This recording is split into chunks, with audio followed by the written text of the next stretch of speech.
এটা প্রাকৃত জগতের অন্ধকারের কথা বলছেন। কলি ঘোর তিমি অর্থাৎ ঘোর কলির অন্ধকার।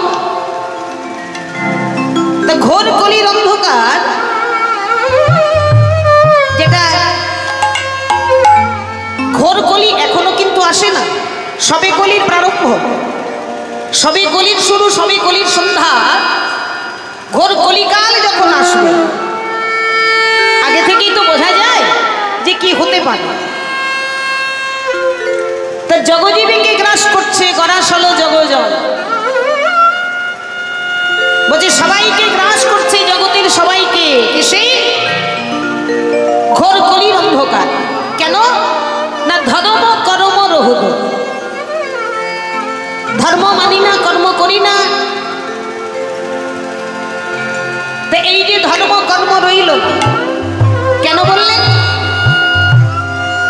না আমার মতো মায়াবদ্ধ জীব, আপনারা যারা এসেছেন তাদের কথা আমি বলছি না, বলতেও পারবো না, কিন্তু আমার মতো মায়াবদ্ধ কলিহত জীব এই কলিকালে জন্মগ্রহণ করে অহংকারে মত্ত হয়ে আমার আমার আমার করে সব ভুলতে বসেছে। পরিস্থিতি কোন জায়গায় এসে দাঁড়ালো যে হাতে তুলসী গঙ্গা জল নিয়ে বলছি সত্য বলবো, কিন্তু এক বর্ণ সত্য থাকছে না, শুধু মিথ্যা কথা। আর এই মিথ্যা কথাটা সেই দিন থেকে বেশি পরিমাণে শুরু করলাম যেদিন থেকে কানে মুখে হাই হ্যালো বলতে শিখলাম, ঠিক কি না? ফোনের ব্যবহার শুরু হলো তো মিথ্যা কথা আরো বেশি শুরু হয়ে গেল। তাহলে গীতা ভাগবত শপথ করে সেখানেও মিথ্যা কথা। প্রভাস খণ্ডে বলছে কলিহত জীবের শেষ পরিণতি 12 বছরের মেয়ে পর্যন্ত হবে গর্ভবতী। এখন সবে কলির সন্ধ্যা এতেই শুরু হয়ে যাচ্ছে। গুরুদেব শিষ্যকে নিয়ে পালিয়ে যাচ্ছে। এই যে অনাচার, ব্যভিচার, আত্মঘাতী কলিহত জীব, এই জীবের উদ্ধারের উপায় কি হবে? দেবর্ষি নারদমুনি বলছেন বৈকুণ্ঠে নারায়ণের কাছে গিয়ে যে দয়াময়, আমি বুঝতে পারছি যে কলিহত জীবের যে দশা, তাহলে এদের উদ্ধারের উপায় অহংকারে মত্ত হয়ে মায়াতে পড়ে সব ভুলতে বসলাম, তাহলে এদের উদ্ধার করবার জন্য কি উপায় আছে? তখন প্রভু নারায়ণ বললেন শোনো, শোনো হো নারদে সেই জীব উদ্ধারিতে,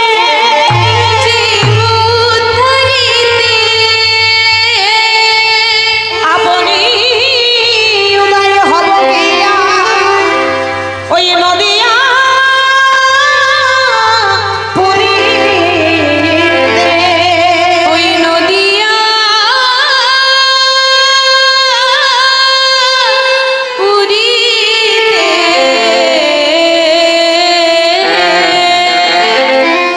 বলছে আমি নিজে যাব, আমি নিজে অবতীর্ণ হব কোথায়? সোনার নদিয়া। তা এই যে নিজে যাব বলে আজকে নিজ গুণে কৃপা করে, এর আগে পর্যন্ত এত দয়া এত কৃপা করেন না। কেন না যিনি আমাদেরকে কৃপা করব বলে এলেন, কেমন ভাবে বলছে দেখো ও গো অসাধনে চিন্তামণি,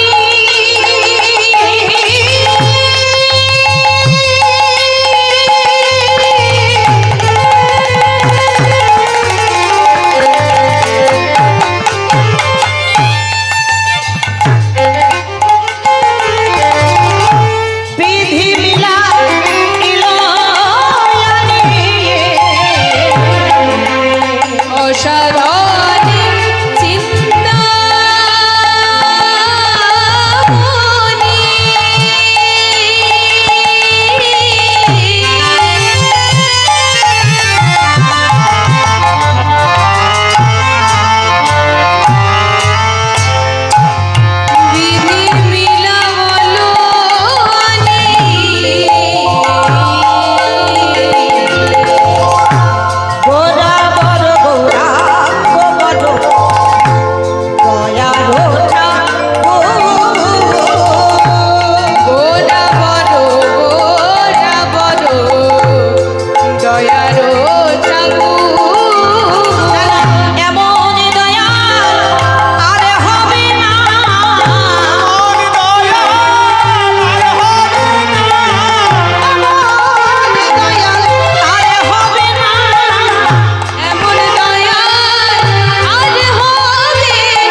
মাত্র।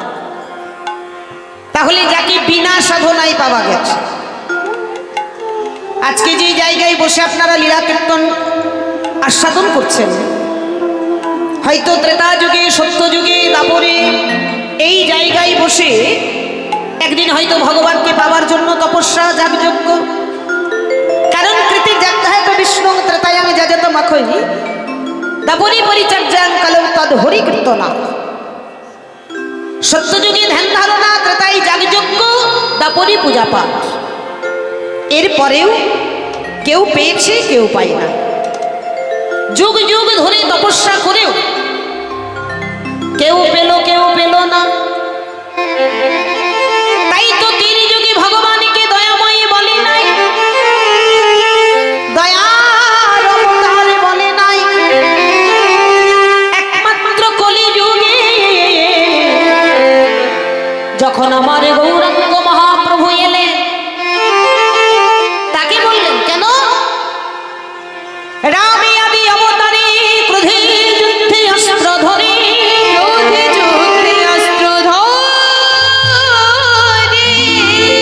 অসুরের করিলা সংহার, অসুরের করিলা সংহার।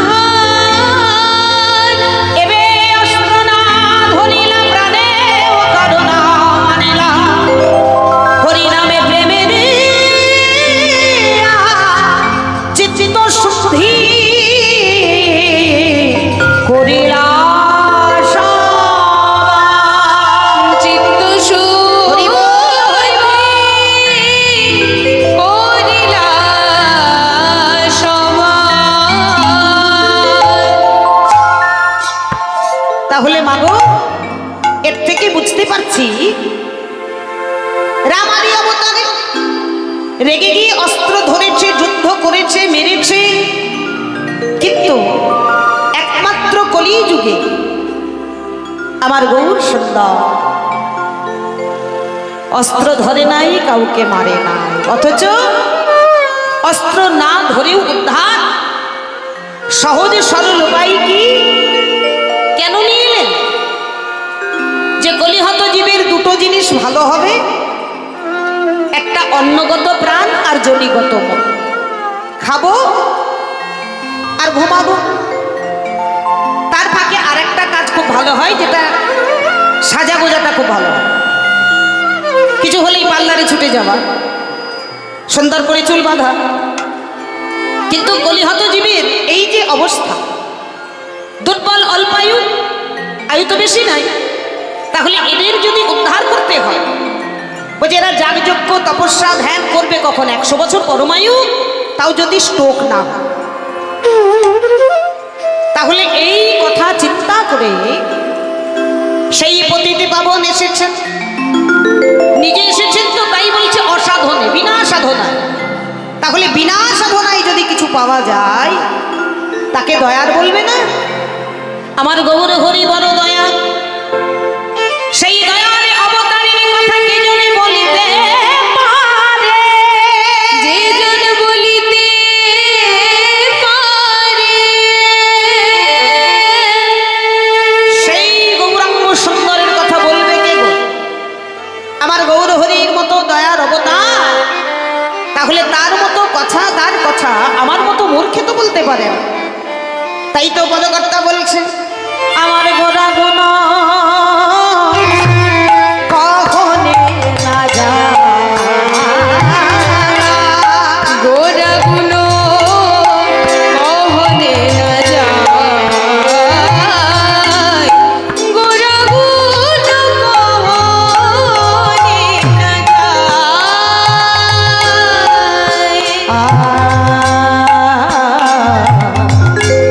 কত শত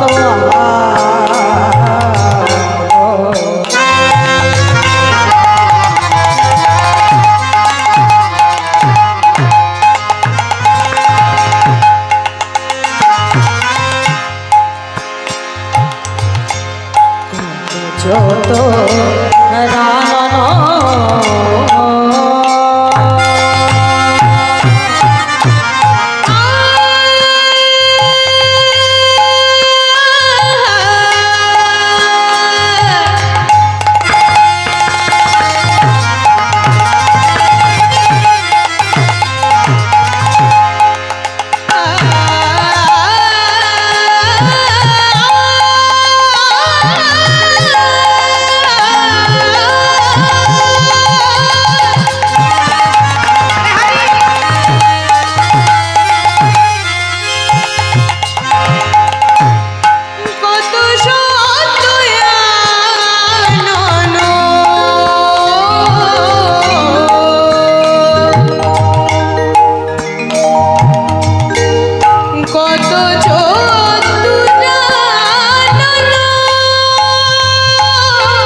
কথা বলা যায় না।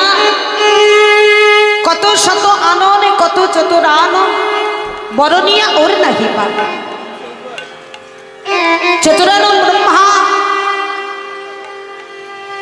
সে বলছে আমি বলতে পারবো না। তার মাঝে যখন শতবদন হয় চতুরানন ব্রহ্মা, যে সত্য ত্রেতা দাপর কলি চারি যুগ জানি, এই চারি যুগ এক দিব্য যুগ মানি, ৭১ দিব্য যুগে এক মন্বন্তর, ১৪ মন্বন্তর ব্রহ্মার দিবস অভিত। এটা কৃষ্ণদাস কবিরাজ গোস্বামী শ্রী শ্রী চৈতন্য চরিতামৃতে বলেছে যে সেই ঘুরতে ঘুরতে যখন ব্রহ্মার শতবদন হয়, তাই বলছে তখনও সে বলতে পারে না। তাহলে তারা যদি বলতে না পারে মাগো আমার তো একটাই বদন, তা মূর্খ জ্ঞানহীন সাধনহীন ভজনহীন। তাহলে সেই বদনে অগাধ গৌরহরির গুণের কথা বলবো কি করে? গৌরহরির গুণের কথার বলার মতো জগতে কেউ কি নেই? কে বলতে পারে? বলছে আছে গো। গৌরাঙ্গ গুণের কথা বলবার মতো জগতে পণ্ডিতের কি অভাব আছে? পণ্ডিত হলে বলতে পারে। বলছে পণ্ডিতে বলবে? বলছে হ্যাঁ পণ্ডিতে সব জানে, পণ্ডা শব্দ থেকে পণ্ডিত সর্বজ্ঞ। তা বলছে পণ্ডিতে বলতে পারবে? কি করে পারবে গো? পণ্ডিতের যদি পাণ্ডিত্যের অহংকার থাকে, পণ্ডিতের রাস্তাঘাটে তর্ক করিতে ভালোবাসে, তর্ক করিতে ভালোবাসে, বিদ্যার অহংকার, সে যদি তর্ক করতে ভালোবাসে, সে যদি তর্ক করে, তাহলে কি গৌরাঙ্গ গুণের কথা বলতে পারবে? বলছে আগে তো দেখেনি, আগে তো দেখেনি, বলতে পারবে কি না? বলছে গৌরাঙ্গ গুণের কথা বলবার মতো জগতে যে জন আছে। বলছে কে আছে গো? বলছে এই দেখো, যদি পণ্ডিত হয়, আর পণ্ডিত হলে আমার গৌরাঙ্গ গুণের কথা বলবার যোগ্যতা ক্ষমতা তার থাকতেই পারে। বলছে আমার তাই বুঝি? বলছে হ্যাঁ। তাহলে সেই গৌর হরির গুণের কথা কে বলবে? বলছে দেখো, চারি বেদে সরদর্শন পড়িয়াছে যে, চারি বেদে সরদর্শন পড়িয়াছে যে, চারি বেদে সরদর্শন পড়িয়াছে যে, চারি বেদে সরদর্শন পড়িয়াছে যে, সে যদি গৌরাঙ্গ নাহি ভজে মায়ার মধ্যে, সে যদি গৌরাঙ্গ নাহি ভজে এই মায়ার মধ্যে, সে যদি গৌরাঙ্গ নাহি ভজে, বলো কি বা তার অধ্যায় লোচন বিহীন যাওয়া, কি বা তার অধ্যায় লোচন বিহীন যাওয়া, কি বা তার অধ্যায় লোচন বিহীন যাওয়া, কি বা তার অধ্যায় লোচন বিহীন যাওয়া, দর্পণে অন্ধে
মুখস্থ বললে ভুল হবে, ঠোঁটস্থ করা আছে।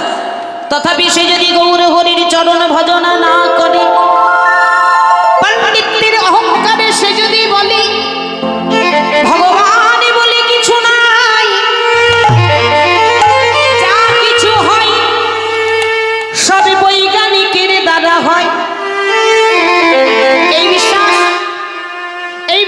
যদি তার মধ্যে থাকে, গৌরাঙ্গ চরণ ভজনা করছে না, তাহলে তার বিদ্যাভ্যাস করাটা কেমন?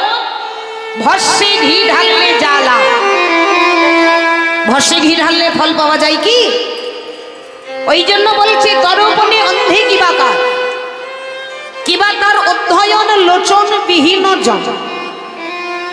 অন্ধ যদি হয়, লোচনবিহীন, যার দৃষ্টি শক্তি নেই, অন্ধ, তাহলে তাকে যদি আয়না দেওয়া হয়, আয়নায় কোনো কাজ আছে কি তার? এটা আমার মতো মূর্খে বলছে না যে রাইধনির কথা, তা না, চাণক্য পণ্ডিত বলছে যে যস্য নাস্তি স্বয়ং প্রজ্ঞা শাস্ততস্য করতে কিম লোচনের ধাং বিহীন দর্পণ কিং করস্বতী।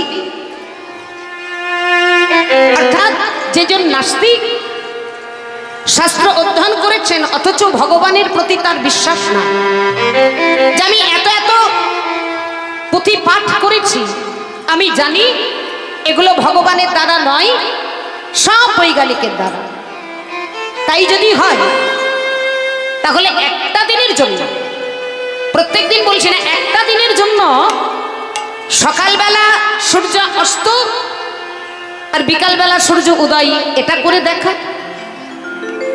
তার বেলা বলছে ওই জায়গাতে বৈজ্ঞানিক ফেল করেছে। অতএব ভগবান ছিল, আছে, থাকবে, বিশ্বাসে মিলাই বস্তু তর্কে বহু, সম্পূর্ণ বিশ্বাস, তন্মন ইন্দ্রিয় ধন সবকিছু সমর্পণ করে যদি আমার মহাপ্রভুর চরণে নিজেকে সমর্পণ করা হয়, কৃপা তো অবশ্যই মিলবে। কিন্তু যদি আমি গৌরহরি চরণ ভজনা না করি, তাহলে ওই যে অন্ধের সামনে আয়না দিলে যা হয়, সে কি বলতে পারে যে কেমন দেখতে?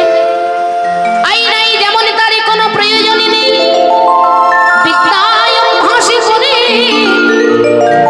যদি ভগবানের প্রতি তার বিশ্বাস না থাকে, তাহলে তার বিদ্যার্জন করে কোনো লাভ নেই, তার চাইতে মূর্খ থাকা অনেক ভালো। তবে এই বলে মনে করবে না যারা লেখাপড়া করছেন, যাদের ভালো লাগে না, লেখাপড়া করতে অনেকের তো ভালো লাগে না, মনে হয় এই জীবনটা গেলে বাঁচে, পরে ফাঁসতে। এখন আমাদের মনে হয় সেই জীবন ফিরে এলে বোধহয় ভালো হতো, কি গো? সংসারে এত কাজ,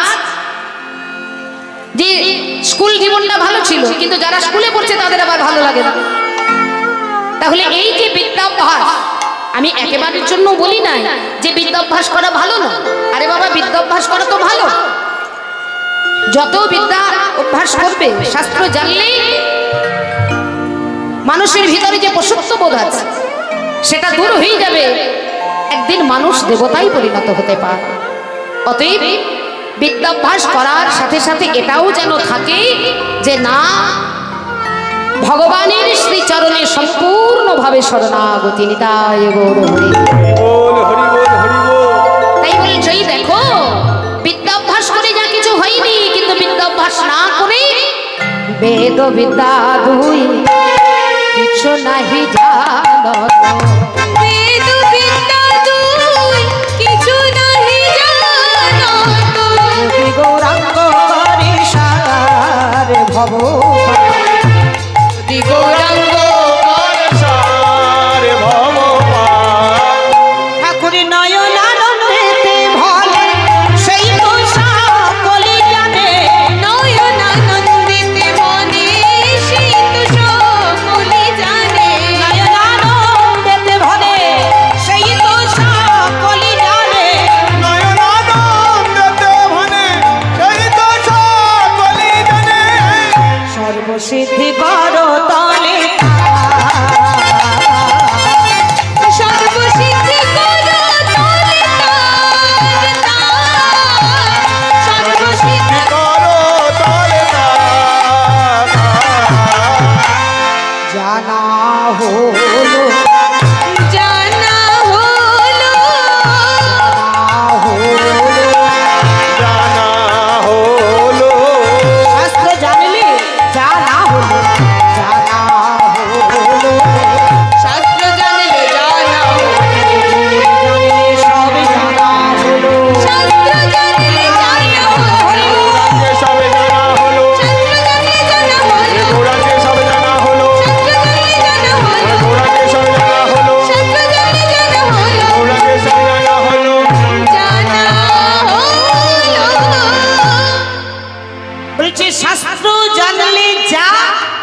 হলো, গৌর জানলে সব জানা হলো।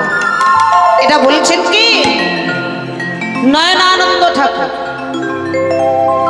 এই নয়নানন্দ ঠাকুর আমরা পদকর্তা হিসাবে 3 জনকে পাচ্ছি। এটা তো বীরভূম, আমাদের বীরভূমে মঙ্গলডিহিতে এক নয়নানন্দ ঠাকুর আছে। আমাদের বাড়ির কাছাকাছি পূর্ব বর্ধমান জেলা, যে লীলাটা আমরা আস্বাদন করব শ্রীখণ্ডের, ওখানে এক নয়নানন্দ ঠাকুর আছেন। আর এই পদাবলীটি যিনি আমাদেরকে উপহার দিয়েছেন বৈষ্ণব জগতে, তিনি হলেন মুর্শিদাবাদ জেলায় কাদির পাশে শ্রীপাদ ভরতপুর, সেখানে নয়নানন্দ ঠাকুর যিনি গদাধরের ভাই, তিনি এই পদাবলীটি আমাদেরকে উপহার দিয়েছেন। তাই তার চরণে প্রণাম জানিয়ে বলি, তিনি বলছেন যে বিদ্যাভ্যাস করে যা হয় নাই, যদি কারো কারো ভক্তি থাকে তাহলে ভক্তির দ্বারা ভগবানকে পাওয়া যায়। যেটা চৈতন্য চরিতামৃতে আছে। একেবারে অতীব সংক্ষেপে বলি যে শ্রী চৈতন্য চরিতামৃতে এক বিপ্র, একজন ব্রাহ্মণ বসে বসে গীতা পাঠ করছে। গুরুদেব বলে গেছে যে বাবা একটু স্নান টান করে একটু গীতা পাঠ করবে। এবার আমাদের অনেকের ধারণা আছে, একটু ভালো করে শুনে নিন, যে গীতা পাঠ ভুল করতে না, তাই না? গীতার উচ্চারণ ভুল করতে না। কিন্তু আজকে শ্রবণ করে দেখুন যে গীতা পাঠ সবার দ্বারা সম্ভব নয়। গীতা দর্শন করলেও ফল পাওয়া যায়, লাভের বিষয়। বদনে যদি গীতা গীতা গীতা গীতা গীতা গীতা গীতা গীতা উচ্চারণ করা হয়, সেখানেও কৃপা পাই, কারণ গীতা গীতা বলতে বলতে ত্যাগী ত্যাগী ত্যাগী ত্যাগী এটা এসে যাচ্ছে। আর আমাদের সনাতন ধর্ম এটা তো ত্যাগের ধর্ম। দেখুন মহাপ্রভু তিনি ঘর ছেড়েছেন, ছাই গোস্বামী যাদের নাম আমাদের প্রত্যেকদিন করা উচিত, জয় রূপ সনাতনে ভট্ট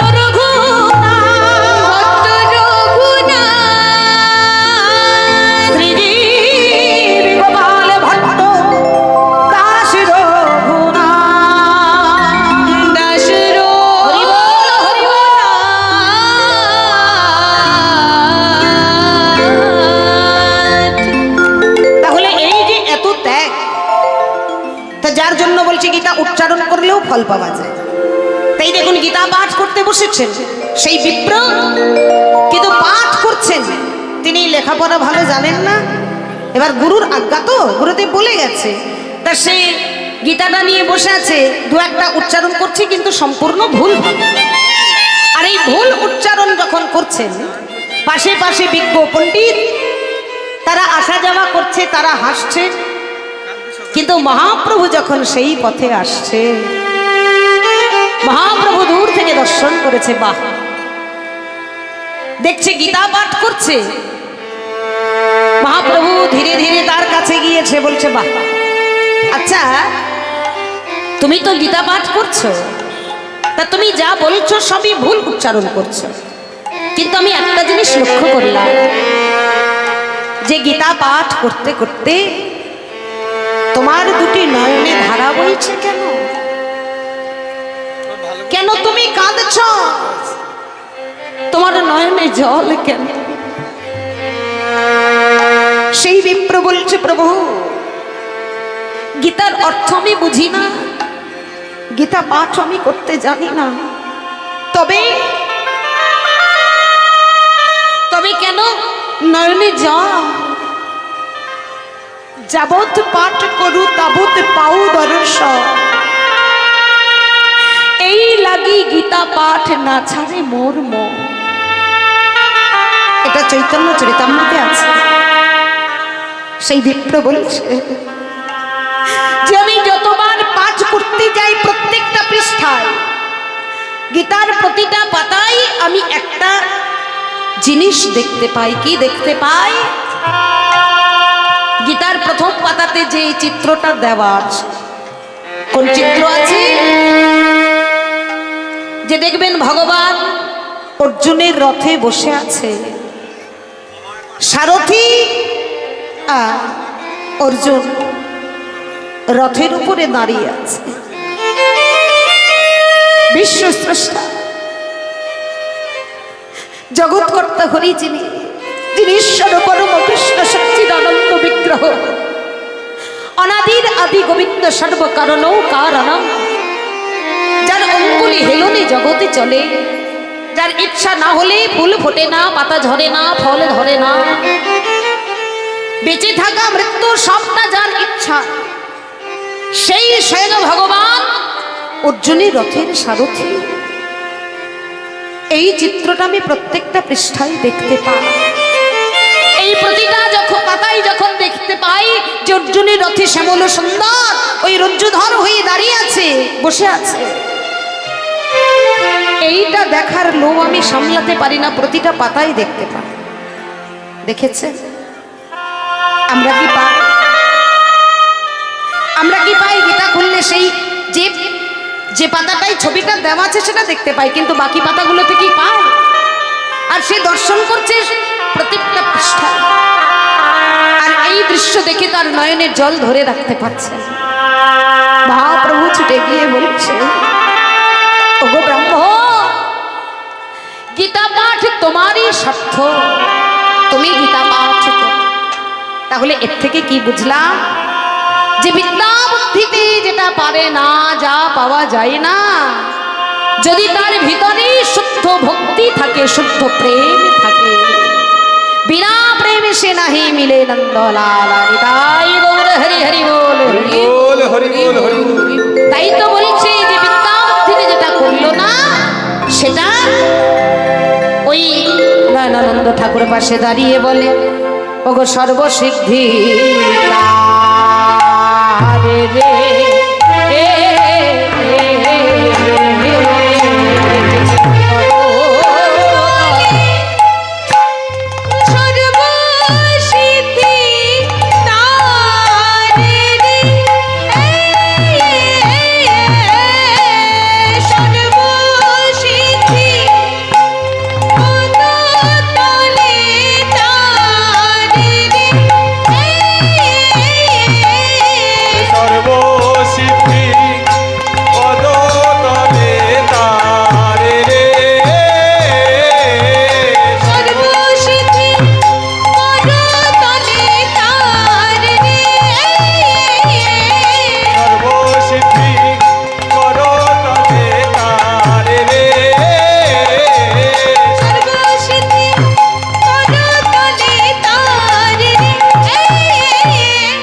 Get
जय गुरु कृपा ही के बोलम जनिताई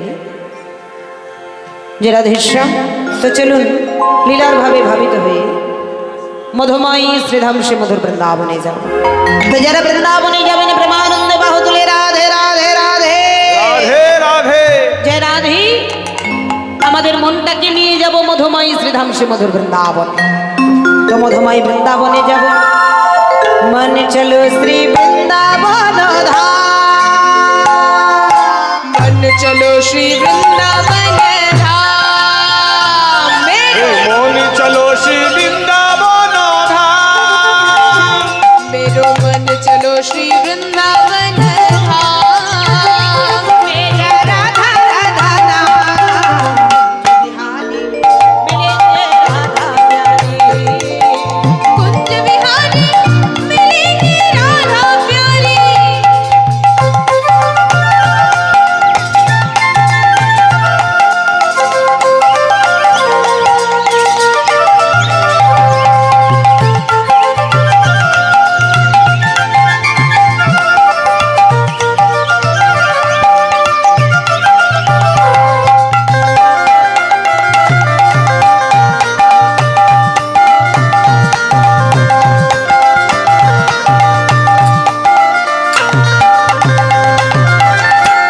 मेरे मन चलो श्री वृंदावन धाम, हम लोग वृंदावन में जाएगा,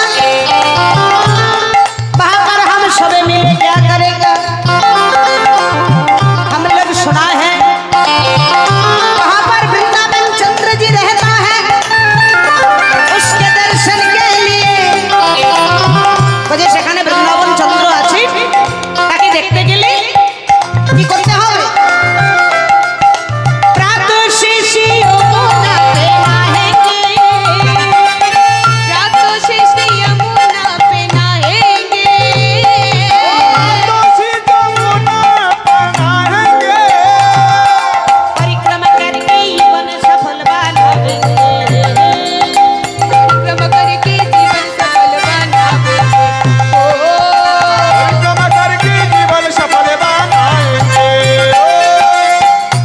प्रातः से यमुना पे नहाएंगे।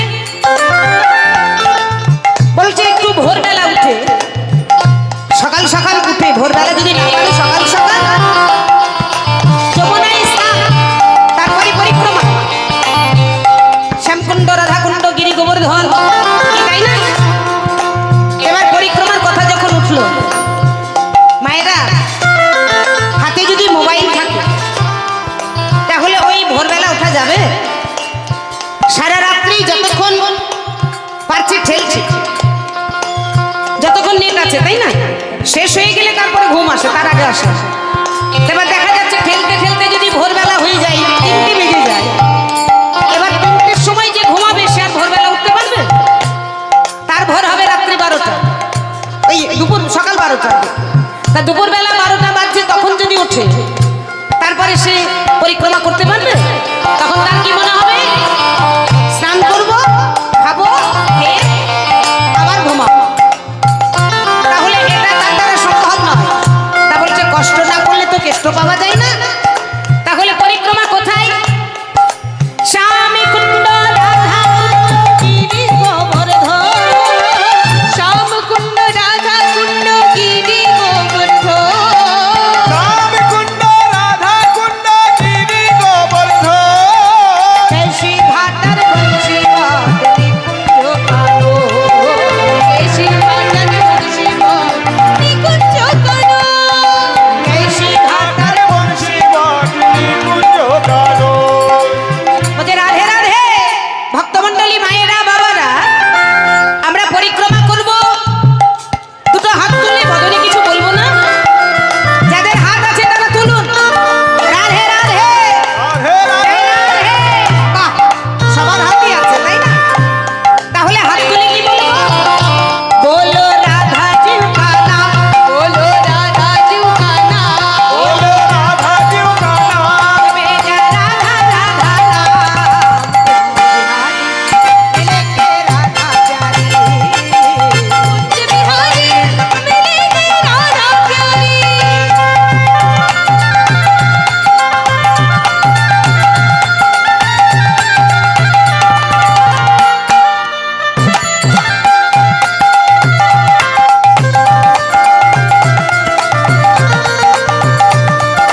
এদের প্রত্যেক দিনকার বলা অভ্যাস, এরা অভ্যাস বদলাতে পারছে না।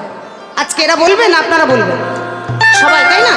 তাহলে তোমরা চুপ করো, আজকে আপনারা সবাই মিলে দেখি একবার প্রেমানন্দে बोलो वृंदावन में, वृंदावन में प्रेमानंदे बाहु तुले, गली गली में, कुंज गली में, गांव गांव में, शहर शहर में, गिरी नहर में, गिरी नहर में सबाई मिले वृंदावन में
भक्तमंडली भक्तिमती माई की साधु गुरु वैष्णव की कीर्तन कमिटी सभ्यवृंद की